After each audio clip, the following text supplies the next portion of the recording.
Hey everyone! Alright, so I'm going to start doing more reviews on my channel.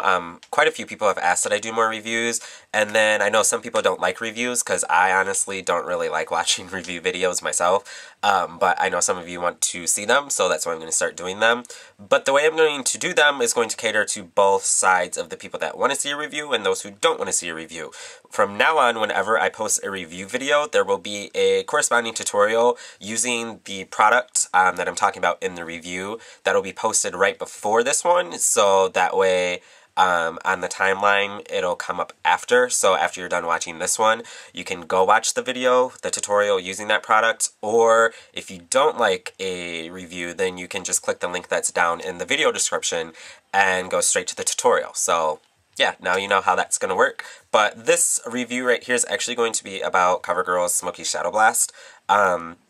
Just a really quick review, and I'm also going to give you some tips and tricks on this because of some of the things I read on reviews and stuff like that.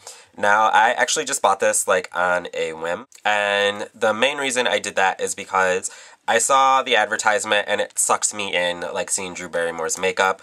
And the funny thing is, I already know that 9 times out of 10, whatever you see on a makeup advertisement is either A, not just the product they're advertising, so they didn't just use this, maybe they used some colored eyeshadows on top of it, or some other products, or whatever. B, they aren't using their line's cosmetics, which happens quite often. And then C, photo retouching. So I know all that goes into like display images and promo images for cosmetics. So having that image suck me in was just like, oh, okay, whatever, I'll try it. It's cheap anyways, because this was only like a few dollars. Don't quote me on this, I think it was like $8. If I'm wrong, there'll be a thing popping up saying the real price.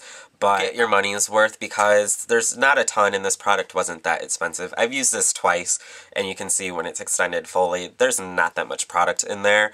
But again, it's not that expensive. Pretty much if you take this and double it, and then double the price, that's how much you get in like a department store brand. So you can see, same thing goes with this as it does with like drugstore foundations and stuff like that. You get half of the product for half of the price. So yeah, but a negative about this, I guess, would be that you don't get that much product. So if you use this on a daily basis, you're pretty much gonna run out of your money, but you do use a very tiny amount of this, so it will last quite a while if you don't use it every day, which will extend into one of my pros for this product is you don't use a lot. If you use this properly, you're not using a ton of the product, so you are going to get your money's worth out of it, but the wearability of it is going to depend on each person, just like any other cosmetic would. Because this is an emollient-based product, it does not dry down. It's not like a cream liner. It stays squishy, so to speak. It stays slippery. One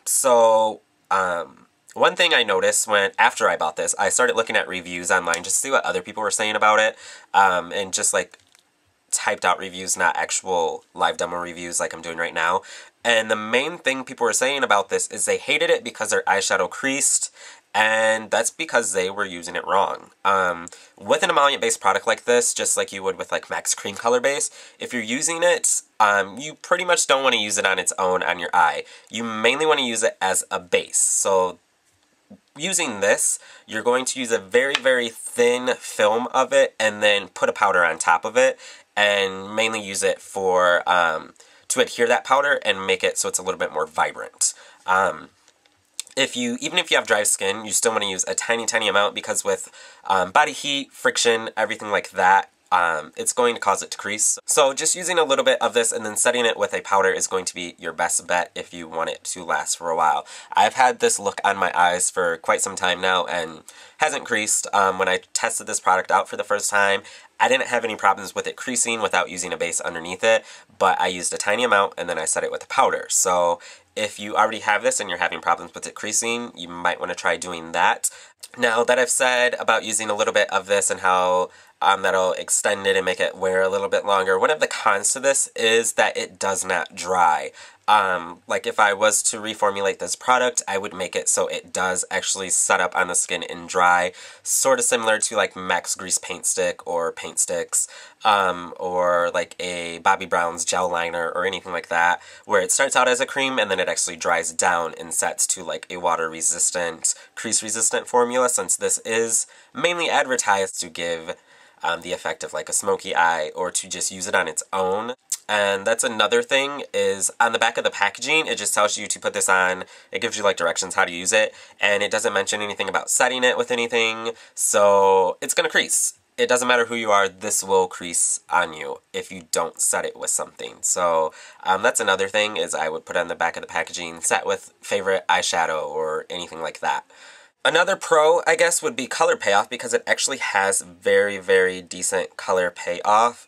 I'm just going to do some quick swatches on the back of my hand, but you can see it does have decent color payoff. The only negative to that is I actually just put a lot of the product on the back of my hand in order for it to show its true color. Just doing a sheer wash, you aren't going to see that much pigmentation. So if you wanted a bright color on your eye, if you were using it alone, then you'd have to use a lot, and then it would crease. So that's like a positive and a negative in one. It's got great color payoff, but you have to use a lot of the product to get that color payoff, which in turn will cause it to crease unless you use it another way, which I did in the tutorial that I'm using, and I actually used the rust color, and I actually have that on my cheeks right now.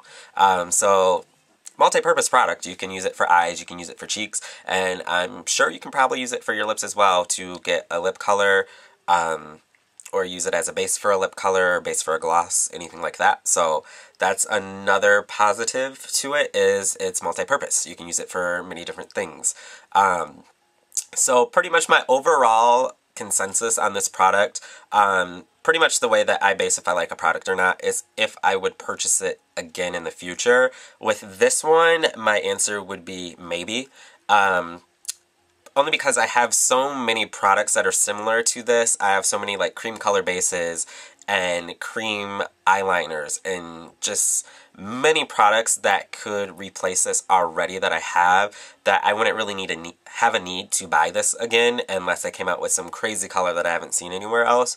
So maybe if like I needed something very quick that was cheap, then I would run to like a drugstore and grab this. But as for right now, I already have many different products that already make up this one little stick that actually are better. So that's why it's a maybe. If you don't have any products similar to this, then this would be like a great investment, because like I said, it's a multi-purpose product. You can use it for cheeks, eyes, lips. There's many different uses you can get out of it. So if you don't already have anything, then this would be great. It's great for your money, because you do get your money's worth. This product is... it's decent. I wouldn't say it's amazing or beyond amazing. I wouldn't say it's the crappiest thing I've ever used, because it is a decent product. It does what it says if used properly. So with all of that said, I hope this review was helpful to some of you, and if you want to see how I used it in this look right here, make sure you click the link that's down in the video description. But until my next video, I will talk to all of you soon. Bye.